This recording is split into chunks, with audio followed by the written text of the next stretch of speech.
All right, so there's a whole lot of hubbub going on in the female rapper world today, primarily involving our two faves, Nicki Minaj and Cardi B. I noticed that when I make videos about Nicki or Cardi, that they don't seem like they get that many views in comparison to when I talk about like 17-year-old kids with colored dreads. Cardi B is 26, I believe, and Nicki is like 49. No, I'm just kidding. She's 34, 35. She's the same age as me, I think. So they might be kind of outside of the realm of what my audience really wants to hear about. But hey, we're talking about serious shit out here. I don't care if you guys want to hear it. I'll make the thumbnail as good as possible. Hopefully you click. On the topic of clicking, click that link in the description. Head on over to nojumper.com. We got new merch. We got multiple new shirts. This is just one shirt. I can't wear two shirts at once. I mean, I can, but you would only see one shirt. The other one would be under, probably, unless I did some sort of like one arm out type look. Anyway, let's talk about this. There's a whole bunch of new stuff that's going on. Let's talk about this one first. Nicki Minaj and Cardi B, did they fight over a future collaboration? Now, the story that has come out, I'm not sure who broke it exactly. I saw academics talk about it earlier. It's posted on, this is page6.com. They're talking about it. Basically, the story goes that, you know the song Drip on the Cardi B album? Drip, drip, came through dripping. Drip, drip. Yeah, that one. Pretty good song, but it's got the Migos on it, right? Sounds like a Migos song. Anybody who knows anything knows that the Migos clearly are in the business of, you know, putting together hooks or putting together like structures of songs and shopping them out. Like you'll just hear some artists and they'll just have like a song with like a hook that kind of sounds like a Quavo hook, and then they'll have a Quavo verse on it, and you'll be like, you know, I bet that odds are that song was constructed by Quavo and then sold to a pop artist, as opposed to the other way around, where more traditionally like an artist puts together a song and then they say, hey, how do we make this song cool? Oh, let's get Quavo on it. But anyway, I guess that's what happened. That song with the Migos, that was given to Cardi B. The idea was that Future was going to redo the Migos part of the song. So it would have been him on the came through dripping. Sounds like a good idea, to be honest. Like, I mean, my complaint when I heard that song, and I do think that's a good song and everything, but my complaint, I guess, would be just that it didn't really sound like anything more than like a Migos song that happened to have Cardi sort of tacked on there. So I feel like that probably would have maybe had potential to be even bigger than it was if Future was on it. But as the story goes, Nicki Minaj intervened, said, hey, you're going on tour with me. You're supposed to be doing all this stuff with me. I don't want you to be on Cardi's album. Now, does this surprise you that Nicki Minaj would do something somewhat petty like this? To me, not really, because that's not even really that petty. Like, of course, like if I was in her position, if I was a popular rapper and somebody that I was about to go on tour with was going and doing a song with somebody who was kind of like my mortal enemy, of course it's reasonable to reach out and say, hey, what's up? You really gonna do that? I don't know if I would do it though in this case, just because from my perspective with Nicki, it's kind of like, God, like she's so fucking popular. It's like, do you really have to be so threatened that you would reach out over something petty and small like that? Like, to me, I don't know. That just seems kind of nuts to me. Like, just let her get the fucking Future verse. Nobody would have even probably ever connected the dots and thought, oh, look how disloyal Future is. Look at Future going and doing a song with Cardi B. Isn't he kind of a dick? I don't think that would have been the conversation at all. So Nicki, whatever. You're being a little overbearing with this in terms of what I actually think about her doing that. But at the same time, I mean, this is the kind of stuff that goes on in rap all the time. Of course, people are deciding to do features or not do features based on silly little industry gossip and personal vendettas and all that kind of stuff. But what I thought was interesting, and more interesting than this little story that came out today, is this one. Oh, wait, no, not that one. This one. Cardi B laughs at being canceled after addressing blah, blah, blah, transphobic stuff. I find it so hilarious that she's reached this point in her career and this is still the level that her grammar is on. Like, I hear about people being hiring, like, you know, media consultants going through media training. How about like a language trainer? I feel like that would not be the worst idea for Cardi B because, or even just someone in her clique who's got a little bit of an appreciation of the English language who could have maybe proofread this. I heard I was canceled. Like, I'm totally willing to forgive misspelling heard because it seems like it's somewhat like intentional. But then cancel, not canceled. That I have a problem with. Anyway, is this even in relationship to what I'm actually talking about? No, I don't even know if it is. September 17th. No, this is old. I'm a fucking idiot. This is not an article that relates to what I'm talking about, but basically Cardi B put out an Instagram clip or some sort of clip online dismissing the people who would like the people out there to believe that she has been canceled following her little dispute with Nicki Minaj, which left her with a fucking Cadbury egg growing out of her forehead and all that. A lot of people wanted to come out and say, oh, Nicki, or Cardi, you're canceled. You're done with. Why? Why would that ever make sense?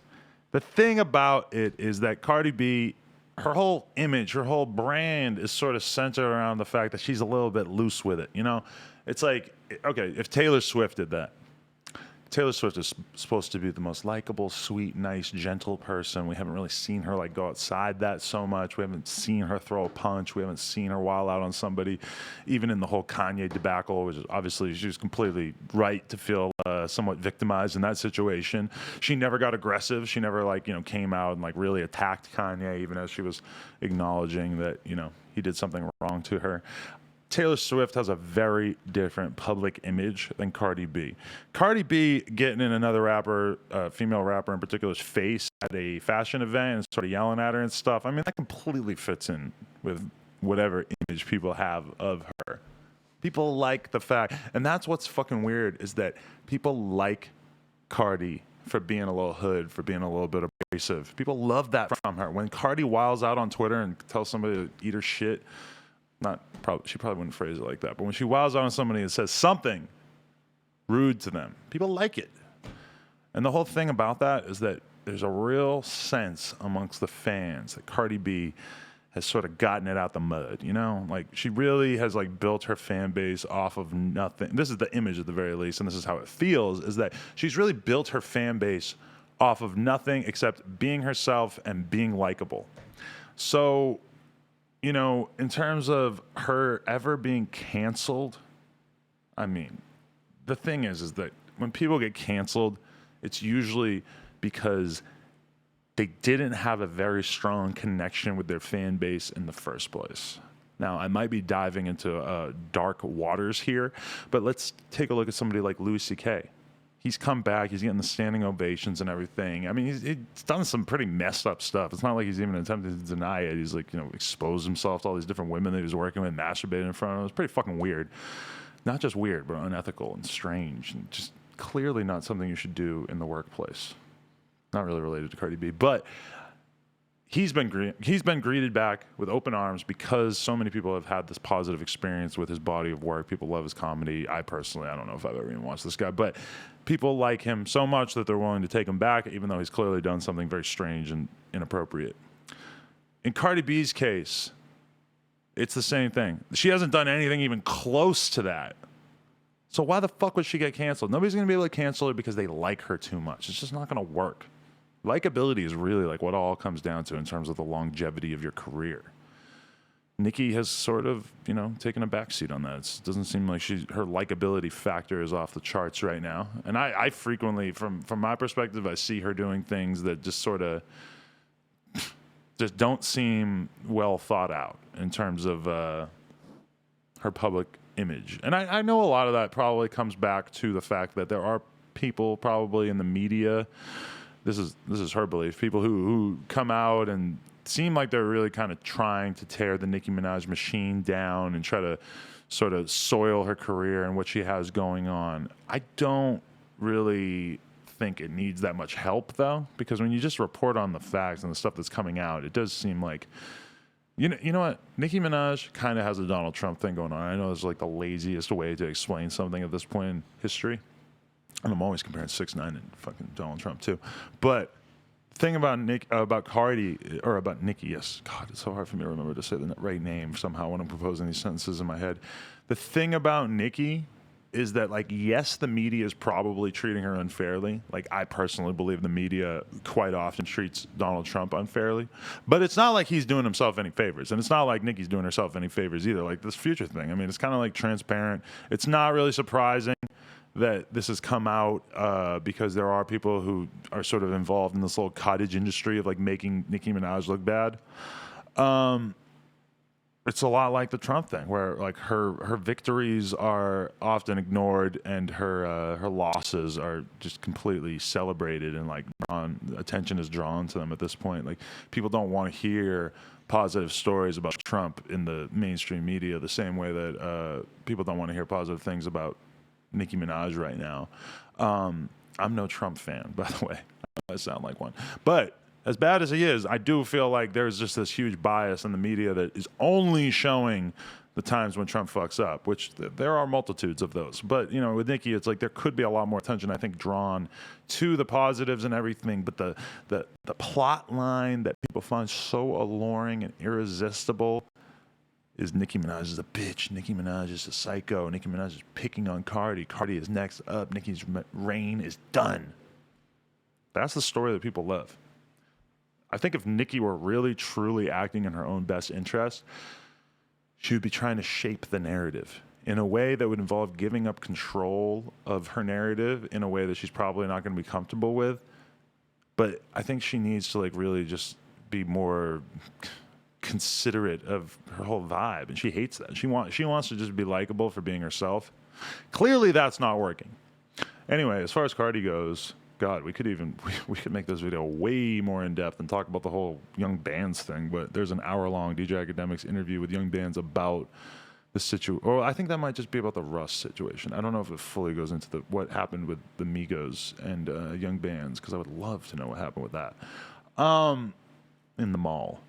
All good things go down in the mall. So is Cardi B canceled? Not even a little bit. And I have the wrong article up. This is an old article. Nobody cares about the transphobic thing. Or at least I don't. I mean, would anybody be that surprised to find out that Cardi B at some point in her life has not had, like, the most advanced Harvard-educated social justice warrior opinions of transgender people? Personally, not the most shocking thing in the world to me. Anyway, head on over to nojumper.com. Go watch the new Shoreline video for bands. Fun fact, I was actually in the original version of this video, but then they reshot it to not include me. No, they reshot it because Atlantic wanted a higher budget video. But obviously I was not around for this one, but I was there for the original one that is never going to come out. Cardi B, we love you. We're sorry that we ever doubted you, but you're definitely not canceling. You're definitely not going anywhere, because the thing is that when you get it, like how Cardi got it, it's a lot harder to lose. People are looking at Nicki now like she got it because of the label. She got it because she's an established part of the industry or whatever.